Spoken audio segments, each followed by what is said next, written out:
তাহলে wave particle দুটোই মানে ঠিকঠাক হয়ে যাচ্ছে, সমস্যা নেই। আমরা এনার্জি বলছি, এনার্জি পার্টিকেল মানে যে পার্টিকেল এনার্জি ক্যারি করে নিয়ে যাচ্ছে, ওয়েভের কাছে এনার্জি ক্যারি করে নিয়ে যাওয়া, এটা নর্মাল ক্লাসিক্যাল ওয়েভ, এটা হচ্ছে quantum wave, matter wave.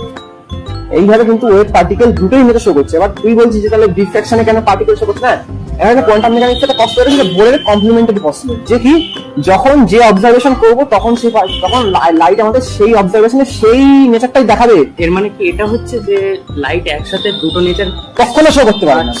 বোরের complimentary theory এটাই, যে কখনো একসঙ্গে দুটোকে শো করতেই পারবে না। যখন একটা ভাবে দেখবো, ওকে ওয়েভ ভাবে দেখে ডিফ্র্যাকশন করলে ওয়েভ নেচারই দেখাবে, পার্টিকেল নেচার দেখাবে না। এটাই একটা নেচারই শো, কিন্তু ডুয়ালিটি আছে।